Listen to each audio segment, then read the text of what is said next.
राधे राधे मित्रों, आज के इस वीडियो में आप सभी का स्वागत करती हूँ। साथ ही ठाकुर जी से प्रार्थना करती हूँ कि जल्द ही अपने भक्तों को अपने श्री धाम वृंदावन बुलाएं। दोस्तों, आज का ये वीडियो भगवान कृष्ण की बहुत ही अद्भुत बाल लीला, जिसे गोपी चीर हरण की लीला भी कहा जाता है, के विषय में है। क्योंकि कुछ विधर्मी लोग बिना पूरी जानकारी के हमारे बाल गोपाल पे प्रश्न उठाते हैं कि गोपियों के वस्त्र चुराने वाला भगवान कैसे, और कुछ तथाकथित पढ़े लिखे लोग भी कृष्ण लीलाओं पर नासमझी में इस प्रकार के प्रश्न करते हैं। तो हमें इसकी उचित जानकारी होनी चाहिए ताकि हमें उन्हें वास्तविकता का बोध कराने में आसानी हो सके। सबसे पहले तो आपसे आग्रह है कि अपनी दिनचर्या से समय निकालकर पद्म पुराण व गरुड़ पुराण अवश्य पढ़ें। बहुत से ऐसे निराधार प्रश्नों के जवाब आप खुद ही पा जाएंगे।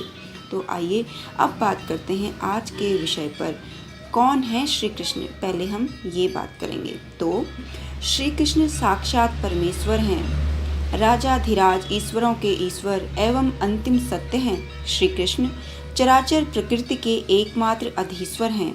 समस्त क्रियाओं के कर्ता, भोक्ता और साक्षी भी वही हैं। ऐसा एक भी व्यक्त और अव्यक्त पदार्थ नहीं है जो किसी पर्दे के उनके सामने ना हो।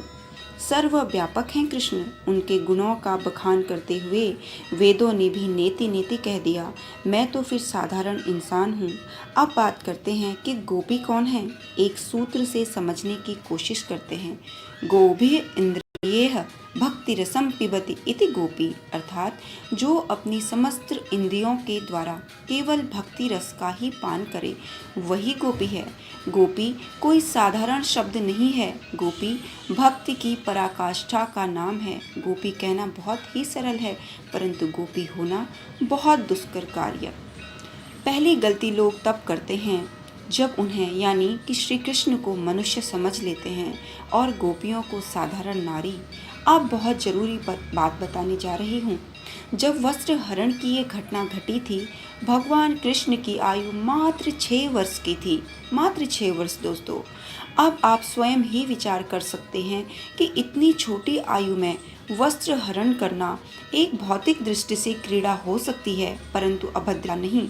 अगर आप भी मनुष्यों की भी बात करें तो 6 वर्ष के बालक के मन में काम वासना नहीं होती, वो दूर होता है काम वासना जैसी चीज़ों से।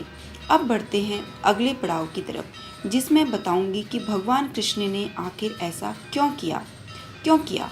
बात करते हैं। उस समय ब्रज की गोपिकाएं श्री कृष्ण की प्राप्ति हेतु भगवती कात्यायनी का व्रत कर रही थी। इसलिए वह सुबह सुबह यमुना जी के किनारे वस्त्र उतार कर एवं निर्वस्त्र होकर स्नान करती थी एवं पुनः उन्हीं वस्त्रों को धारण करके माँ कात्यायनी के पूजन हेतु जाती थी। पद्म पुराण के अनुसार वरुण जल के देवता माने गए हैं और यमुना जी भी देवी स्वरूपा हैं। निर्वस्त्र स्नान करने से गोपियां अनजाने ही सही अपराध कर रही थी। उनको समझाने एवं सही राह दिखाने हेतु भगवान ने ये लीला रची।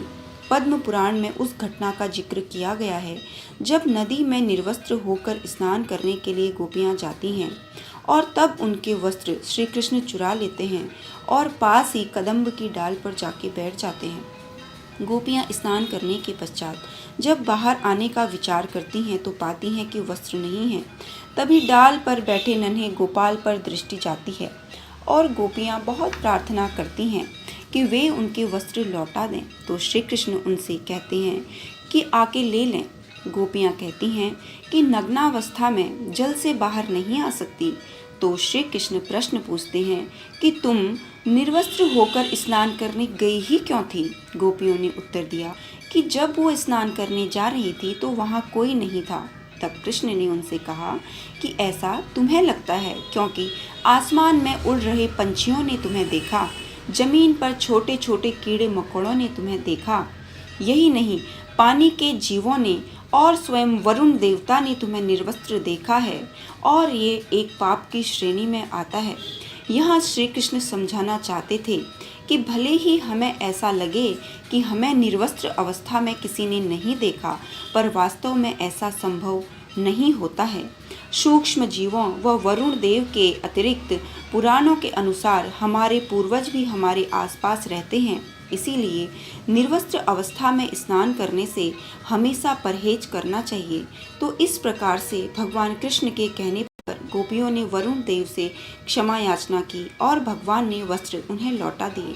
बहुत बार ऐसी परिस्थितियां आती हैं जब मात्र समझाने से काम नहीं चलता, भूल का एहसास कराना आवश्यक हो जाता है।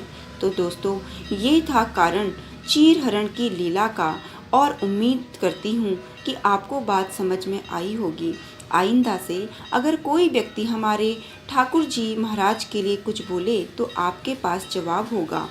वीडियो पसंद आई तो चैनल को शेयर एंड सब्सक्राइब करना ना भूलें। जल्दी ही मिलूंगी प्यारे से कान्हा जी की किसी और बाल लीला के साथ। और दोस्तों, इस वीडियो में मैंने अपने और मेरी एक मित्र के नन्हे बाल गोपाल और राधा रानी की तस्वीरें ली हैं, क्योंकि मुझे उपयुक्त तस्वीरें इंटरनेट पे उपलब्ध नहीं हो पा रही थी। उम्मीद करती हूँ कि आपको पसंद आएंगी। जय श्री राधे।